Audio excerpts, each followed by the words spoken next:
أعوذ بالله من الشيطان الرجيم بسم الله الرحمن الرحيم السلام عليكم ورحمة الله وبركاته.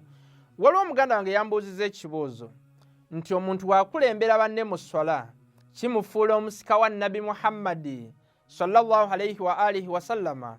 Twalaba mu ahadisi ez'enjawulo kati nga mu kitabo ono Ibn Hajar Makki Sunni historian awandika ebyafaayo mu baganda baffe abasunni mu kitabo Tathir al-Janna page number 40 ne kino Hayat al-Rasul Muhammad bin Ishaq kitabo kiprinting wa mu London mu mwaka gwa 1877. Tusanga mu hadisi n'ebitabo ebingi Sahih Muslim n'ebitabo ebirala nti Nabbi Muhammad sallallahu alayhi wa alihi wa sallama we yali omulwadde yatuma omuntu agenda agambe Caliph Abubakar abeerenga akulembera essola. Abamu ne bagamba nti n'olwekyo we yakulembera essola kye kyamufuula kyekimu ku kyamufuula omusika wa Nabbi Muhammad sallallahu alayhi wa alihi wa sallama. Opinion ey'okubiri negamba nti we yatuma omuntu okunoonya Caliph Abubakar teyamusanga Caliph Abubakar.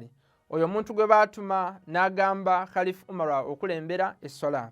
Mbu Caliph Umar yali akulembera essola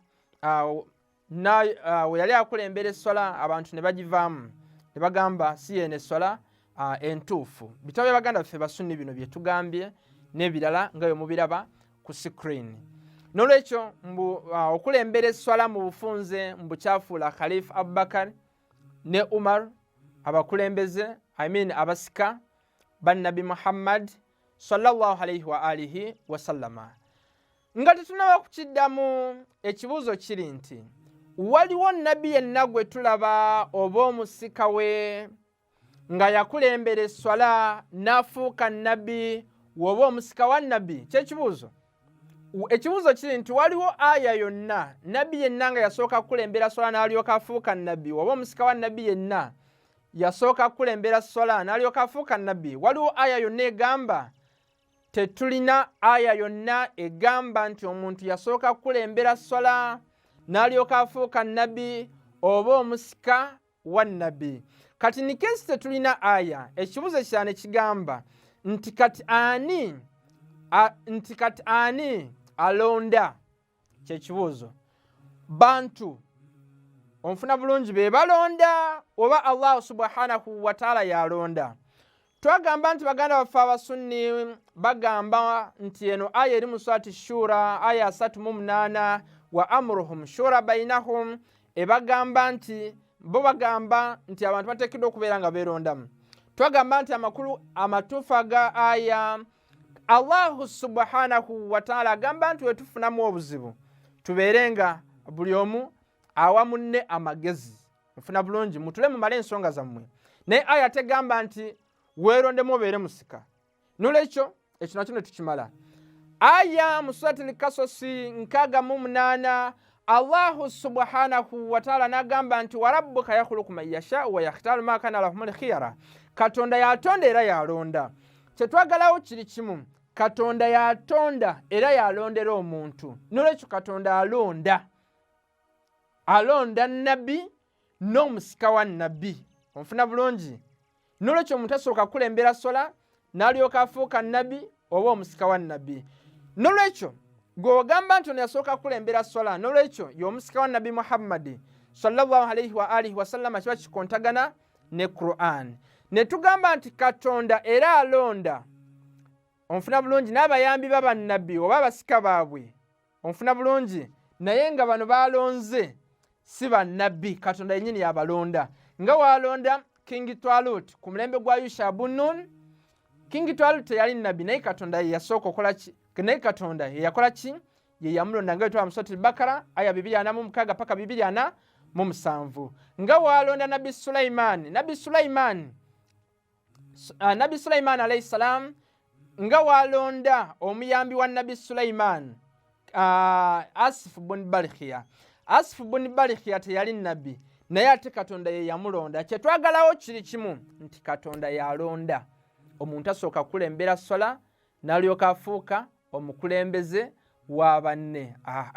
Ne tugamba n'okugamba nti Caliph Abubakar yennyini ne Caliph Umar onfuna bulungi muganda wange, ne Abu Ubaida ibn al-Ajara, onfuna bulungi mu kampeyini ya Dhati Salasil, kampeyini ya Dhati Salasil, onfuna bulungi abo abantu bonna Caliph Abubakar ne Umar nono ani Abu Ubaida eyabakulemberanga mu swala yali Amr bun As. Naye Amr bun As teyafuuka musika wa Nabbi Muhammad kwanti yakulembera abantu mu swala. Nolwekyo okulembera eswala kya bulijjo ne baganda baffe Abasuni nga bakimanyi nti oyinza okusanga omuntu ng'ali mu kusaala n'akukulembera. Nolwekyo si nsonga nti omuntu akulembera eswala omuntu abeera maybe mukulembeze wa banne ne mu issues endala nga maybe okubeera nti musika wa Nabbi. Hadisi nti Caliph Abubakar yakulembera mu banne mu swala nti nolwekyo kimufuula omusika wa Nabbi. Tetulina we tukisangako mu Qur'an nti omuntu akulembera banne mu swala afuuka Nabbi oba omusika wa bannabbi. Aya eri direct mu Suratul Anbiya aya 7:3. Katonda agamba nti waja'alnahum a'immatan yahduna bi amrina wa awhayna ilayhim fi'lal khairat wa iqama salata wa ita'a zakat wa kanu lana abidin. Katonda yabafuula ba imam onfuna bulungi nga bakolera ku mateeka ga Allah subhanahu wa ta'ala nga bayimirizaawo swala. Twagamba nti wayimirizaawo eswala ekugaana okukola amazambi. Inna salata tanha anil fahsha'i wal munkar, onfuna bulungi mu Surati Ankabut aya ya 45. Wano Allah afundikira aya ng'agamba nti wakanu lana abidin, onfuna bulungi be bantu abatusavinga abaali basinza Allah subhanahu wa ta'ala nga tebavunamirangako ku sanamu. Ne tugamba nti n'olwekyo abantu bonna nga Nabbi tannaba kujja baali bavunamira amasanamu okujjako abantu b'enju ya Nabbi Muhammad sallallahu alayhi wa alihi wasallam. Katonda bye yatukuza mu Suratul Ahzab aya 3:3.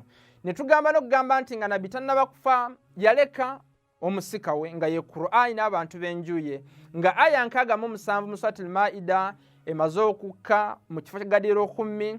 Nabbi yabagamba nti inni tariku fikum thakalaini kitabu Allah wa itrati, mbalesemu ebizito bibiri Qur'ani n'abantu b'enju yange we mubeekwatako lan tadhillu ba'di, temugenda kubeera nga mubula. Ne tulaba mu bisomo byaffe gyayita hadisi ez'enjawulo nga mu Sahih Muslim volume 2 page 238 ne Sahih Muslim n'ebitabo ebirala nga we mubiraba ku screen. Nolwekyo oli wakulembera banne mu swala tekimufuula Nabbi oba omusika wa Nabbi. Katonda yatondera omuntu era yamulondera nga we tulaba mu Suratul-Lectures aya 6:8. Nsaba Allah subhanahu wa ta'ala ateeke mu bantu abafumintiriza nga tulungamya bannaffe abalala. Wassalamu alaikum warahmatullahi wabarakatuh. Akafunye nsaba beere ng'osharingira abalala.